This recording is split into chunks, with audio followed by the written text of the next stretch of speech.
자, 로마 숫자 2번 우리가 생명을 공급하고자 한다면 하나님을 부활의 하나님으로 알고 체험하고 얻어야 한다. 이 부분을 좀 보도록 하겠습니다. 자, 부활하신 하나님과 살아계신 하나님의 차이입니다. 부활하신 하나님과 살아계신 하나님. 살아계신 하나님께서 사람을 위해 많은 일들을 하실 수 있을지라도 살아계신 하나님의 생명과 본성을 사람 안으로 일에 넣어지지 않습니다. 부활의 하나님께서 일하실 때에는 그분의 생명과 본성이 사람 안으로 일에 넣어집니다. 자, 좀 더 읽어보도록 하겠습니다. 하나님은 죽고 부활하시기 전에는 단지 살아계신 하나님이셨을 뿐 그분 안에는 사람의 성분이 없었습니다. 그러나 그분이 죽음을 거치고 죽음에서 부활하신 후 한 가지 비밀스러운 일이 일어났습니다. 이 비밀스러운 일은 바로 하나님과 사람이 완전히 조화되어 하나가 된 것입니다. 살아계신 하나님, 그 안에는 사람이 없지만 부활하신 하나님 안에는 사람이 있습니다. 살아계신 하나님 안에는 하나님의 성분만 있지만 부활하신 하나님 안에는 하나님의 성분뿐만 아니라 사람의 성분도 있습니다. 살아계신 하나님은 단지 하늘에 살고 사람의 환경 속에 살 뿐이지만 부활하신 하나님은 그뿐만 아니라 사람의 내면에 사십니다. 많은 그리스도인이 만약 하나님께서 그들의 환경 속에서 그들을 위해 일하시는 것을 보고 하나님의 살아계신 하나님이심을 친히 경험한다면 그것으로 너무나 만족해야 합니다. 그러나 하나님의 구원의 은혜 안에서 하나님은 더욱 우리 내면에 거하시며 우리가 그분을 부활하신 하나님으로 경험하게 하신다는 것을 어찌 알겠습니까?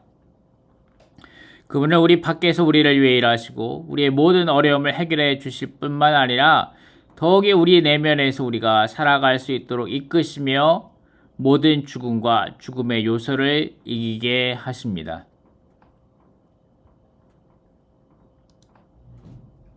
살아계신 하나님은 단지 하늘에 살고 사람의 환경 속에 살 뿐이지만 부활하신 하나님은 그뿐만 아니라 사람의 안에 사십니다.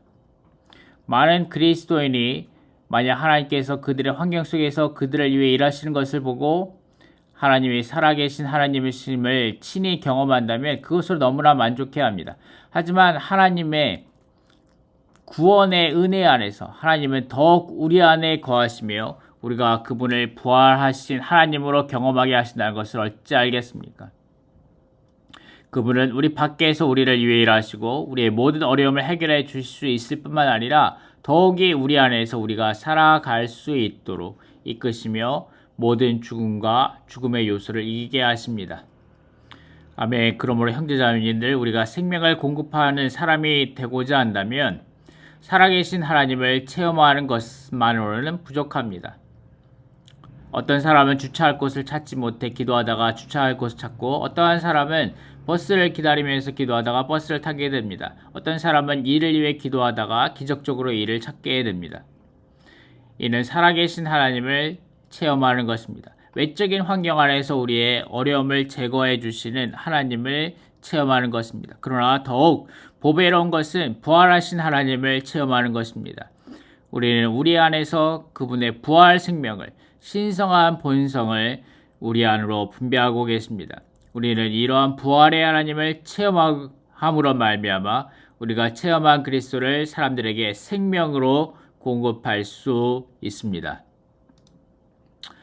그리스도의 몸의 실제 2018년 국제 추수 감사절 특별 집회 메시지에서 이렇게 말합니다. 부활 안에 살기 위해 우리는 부활의 하나님을 알고 체험하고 얻어야 합니다. 하나님은 우리를 종결하시고 끝내시기 위해 십자가를 통해 일하고 계십니다. 그 결과 우리는 더 이상 우리 자신을 신뢰하지 않고 부활의 하나님을 신뢰할 것입니다. 살아계신 하나님께서 사람을 위해 많은 일들을 행하실 수 있을지라도 살아계신 하나님의 생명과 본성은 사람 안으로 일에 넣어지지 않습니다.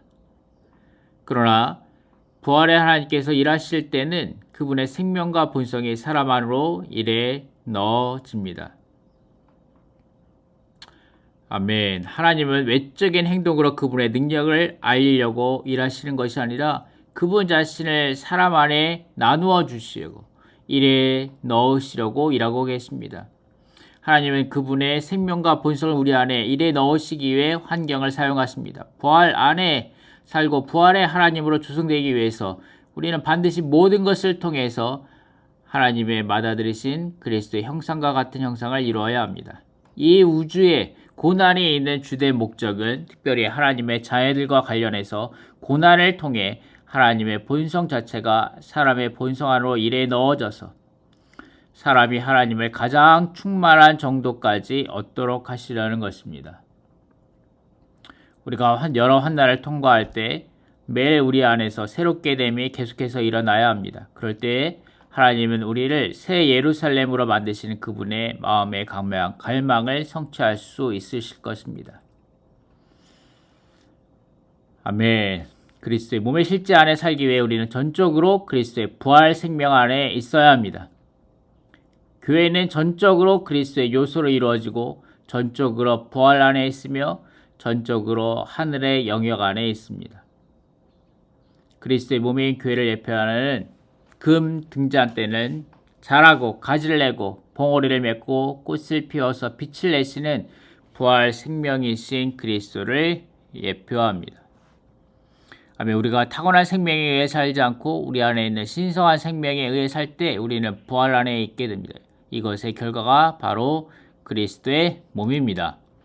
아멘. 욥기 잠언 전도서 결정 연구에서도 이렇게 말하죠. 아멘. 고난 가운데 아멘. 우리는 하나님께 불평할지 모르지만 우리의 불평이 하나님께 최상의 기도, 하나님을 가장 기쁘시게 하는 기도가 될 수 있다. 우리가 불평하는 동안 하나님은 즐거워하시는데 이것은 우리가 하나님의 맏아들의 형상과 같은 형상을 이루도록 하나님께서 모든 것이 협력하여 선이 이루어지게 하시기 때문이다. 와, 너무 멋있는 말이지 않습니까? 아멘. 그렇습니다. 아멘. 우리가 때로 고난의 한가운데 있을 때 우리는 하나님께 불평할 때도 있죠. 하지만 우리의 불평이 하나님께 최상의 기도, 하나님을 가장 기쁘게 하시는 기도가 될 수 있습니다. 아멘. 우리가 고난 가운데 어려운 가운데 있을지라도 우리는 여전히 하나님께 아멘 마음을 열고 하나님께 계속하여 교통하기를 추구하기 바랍니다. 아멘. 부활 안에서 살기 위해 우리는 부활의 생명의 신성한 공급으로 양육을 받음으로써 매일 새롭게 되어야 합니다. 참된 그리스도인의 생활은 매일 아침 저녁으로 부활의 하나님을 우리 안에 더해지게 하는 것입니다. 부활 안에 있는 신성한 생명에 새롭게 하는 영향을 받기 위해 우리는 하나님을 접촉하고 하나님께 자신을 완전히 열어드리며 하나님께서 우리 안에 들어오셔서 매일 우리 안에 새롭게 더해지시게 해야 합니다. 아멘. 그러할 때 여기 2025년 봄 장로 메시지와 같이 아멘. 예수님께서 신성하게 부요해진 인성 안에서 또다시 이 땅에 사시는 사람들이 될 것입니다. 아멘. 바울이 그렇게 살았고 우리는 이제 교회의 생활 안에서 단체적으로 그러한 생활을 살아 나타나게 될 것입니다. 이것은 복음서에서 사셨던 놀랍고 탁월하고 비밀하신 하나님 사람께서 그분의 많은 지체 중 한 사람을 통해 사도행전에서 계속해서 사신 것이었다. 이 사람은 육체가 되시고 십자가에 못 박히시고 부활하시고 하나님께서 높이신 그리스도의 살아있는 증인이었다. 아멘. 아멘. 우리도 이러한 부활 생명 가운데서 아멘. 죽음과 아멘. 부활을 통과하며 아멘. 우리의 육체가 십자가에 못 박히고 아멘. 부활하신 하나님과 함께 아멘. 하늘로 높여진 아멘. 그러한 삶을 삶으로 아멘. 그리스도의 살아있는 증인들이 되기 원합니다. 아멘. 부활의 증인들이 되기 원합니다. 아멘.